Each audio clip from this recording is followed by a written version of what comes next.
नमस्कार, मैं डॉक्टर श्रद्धा वशिष्ठ आपका सबकी शिक्षा में बेहद स्वागत करती हूँ। आज मैं आपके लिए फिर से लाई हूँ आप ही के सवालों के जवाब, इसीलिए इस वीडियो को आखिरी तक जरूर देखिएगा। मेरे आत्मविश्वास को बढ़ाने के लिए इस वीडियो को लाइक जरूर करिएगा और केंद्रीय विद्यालय दाखिला से संबंधित लेटेस्ट इन्फॉर्मेशन पाने के लिए सबकी शिक्षा को सब्सक्राइब जरूर करिएगा। तो आज मैं आपको बताऊंगी आप ही के 10 सवालों का जवाब। तो सबसे पहला सवाल है, कक्षा पहली के दाखिले का नोटिफिकेशन कब आएगा? तो इसके जवाब में मैं कहना चाहूँगी केंद्रीय विद्यालय संगठन ने अभी तक कक्षा पहली के दाखिले के नोटिफिकेशन से संबंधित कोई भी जानकारी रिलीज़ नहीं करी है। जो आखिरी नोटिफिकेशन आया था केंद्रीय विद्यालय संगठन की तरफ से वह 3 मार्च को आया था। उसके बाद से केंद्रीय विद्यालय संगठन ने इससे संबंधित कोई भी इन्फॉर्मेशन रिलीज़ नहीं करी है। मैं आपको वादा करती हूँ कि केंद्रीय विद्यालय संगठन जब भी कोई भी नोटिफिकेशन रिलीज़ करेगा या फिर केंद्रीय विद्यालय संगठन के द्वारा कोई संकेत भी दिया गया दाखिले संबंधित, उसकी जानकारी मैं तुरंत आपके लिए लेकर आऊँगी। आज का दूसरा सवाल, यह सवाल भी बहुत ज़्यादा करा जाता है, मतलब इससे संबंधित सवाल ही मुझसे बहुत ज़्यादा करे जाते हैं। मैं उन सवालों में से एक सवाल ले रही हूँ। मेरा बेटा 31 जुलाई को 7 साल का हो जाएगा, मैं क्या करूँ क्योंकि मेरे बच्चे की कक्षा पहली के दाखिले के अधिकतम उम्र से उम्र ज़्यादा हो जाएगी। आप कोई सल्यूशन बताएं। तो मैं आपको कहना चाहूँगी कि कक्षा पहली में या किसी भी कक्षा में केंद्रीय विद्यालय में दाखिले के लिए जो बच्चे की उम्र का आंकलन होता है वह 31 मार्च पर रखकर किया जाता है। और क्योंकि इस साल केंद्रीय विद्यालय में दाखिलों में विलंब हुआ है कोरोना वायरस की वजह से, तो मुझे नहीं लगता कि केंद्रीय विद्यालय संगठन उम्र से संबंधित जो नियम है उन्हें बदलाव लाएगा। यह मेरी व्यक्तिगत राय है कि इस साल भी उम्र से संबंधित नियम वही होंगे जो पिछले कई सालों से होते आए हैं। इस साल भी 31 मार्च पर रखकर ही उम्र का आंकलन किया जाएगा, इसीलिए आप परेशान ना हो। आज का तीसरा सवाल, हमारे पास बच्चे का आधार कार्ड है तो क्या हम इसका इस्तेमाल बर्थ सर्टिफिकेट की जगह कर सकते हैं? तो मेरी तरफ से इसका जवाब है कि आप आधार कार्ड का इस्तेमाल बर्थ सर्टिफिकेट की जगह नहीं कर सकते हैं। आज का चौथा सवाल, हम जनरल कैटेगरी से हैं, अगर हमारे बच्चे का केंद्रीय विद्यालय में दाखिला हुआ तो हमें कितनी फीस देनी होगी? तो इसके जवाब में मैं आपको कहना चाहूँगी कि केंद्रीय विद्यालय संगठन का फीस स्ट्रक्चर क्या है, इस पर मैंने एक वीडियो बनाई है। आप डिस्क्रिप्शन बॉक्स पे क्लिक करिए और वह वीडियो देख लीजिए। मैंने बहुत ही डिटेल में समझाया है कि कक्षा पहली से कक्षा 12वीं तक कितनी फीस देनी होगी। आज का 5वां सवाल, केंद्रीय विद्यालय ऑनलाइन क्लासेस तो चला रहे हैं, फिर दाखिले में देरी क्यों कर रहे हैं?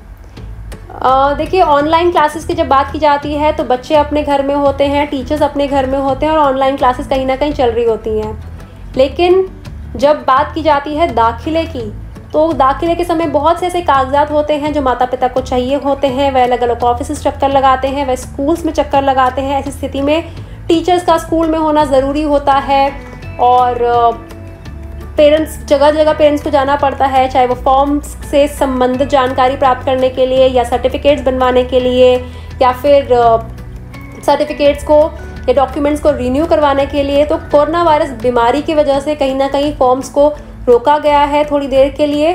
फॉर्म्स आएंगे ज़रूर, लेकिन कोरोना वायरस बीमारी की वजह से थोड़ा विलम्ब हुआ है और वह विलम्ब सिर्फ जनता के स्वास्थ्य को, जनता की सेफ्टी को ध्यान में रखकर किया जा रहा है। आज का 6वां सवाल, कौन से डॉक्यूमेंट्स की ज़रूरत पड़ेगी दाखिले के लिए?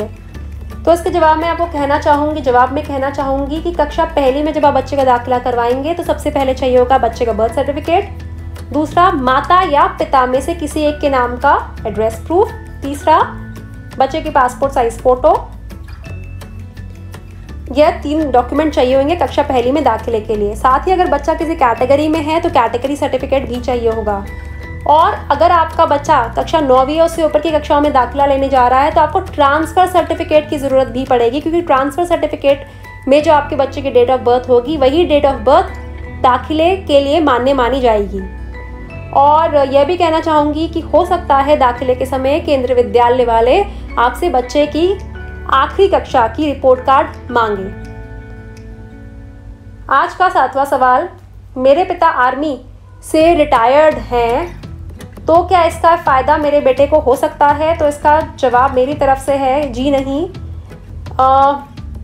आपके पिता आर्मी से रिटायर्ड हैं तो उसका फ़ायदा आपके बेटे को नहीं हो पाएगा। फ़ायदा केवल उन्हीं उन्हीं केसेस में होता है जब बच्चे के नाना नानी या दादा दादी ऑनरेबल एमपी हो, या फिर बच्चे के नाना नानी या दादा दादी पीएसयू एम्प्लॉयज़ हो, या फिर बच्चे के दादा दादी या नाना नानी केवीएस एम्प्लॉयज़ हो, सर्विंग या फिर रिटायर्ड। आज का 8वां सवाल, मैम बहुत से लोग कहते हैं कि केंद्रीय विद्यालय में पढ़ाई अच्छी नहीं होती, क्या ये सच है?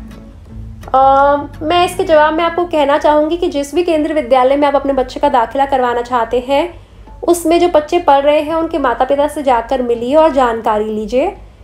अगर आप टोटलिटी में बात करते हैं केंद्रीय विद्यालय के बारे में, तो केंद्रीय विद्यालयों में पढ़ाई अच्छी होती है, बहुत बड़ा इनका इंफ्रास्ट्रक्चर होता है, बड़ी बड़ी बिल्डिंग्स होती हैं, बड़े बड़े लैब्स होते हैं, बड़े प्लेग्राउंड होते हैं, स्विमिंग पूल तक की फैसिलिटीज़ बहुत से केंद्रीय विद्यालय में है। तो मेरे हिसाब से केंद्रीय विद्यालय में पढ़ाई अच्छी होती है, तभी देश भर के माता पिता अपने बच्चों को केंद्रीय विद्यालय में दाखिला करवाने में इंटरेस्टेड होते हैं। तभी केंद्रीय विद्यालय में जितनी सीट्स होती हैं उससे दुगना, तिगुना या 4 गुना लोग फॉर्म भरते हैं। तो केंद्रीय विद्यालय मेरे हिसाब से बच्चों की पढ़ाई के लिए अच्छे होते हैं और टीचर्स भी वेल क्वालिफाइड होती हैं और बहुत ही मुश्किल एक प्रक्रिया के द्वारा उन्हें केंद्रीय विद्यालय में पढ़ाने का मौका मिलता है। आज का 9वां सवाल, सिंगल गर्ल चाइल्ड कोटे के तहत कितनी सीट्स पर दाखिला होता है?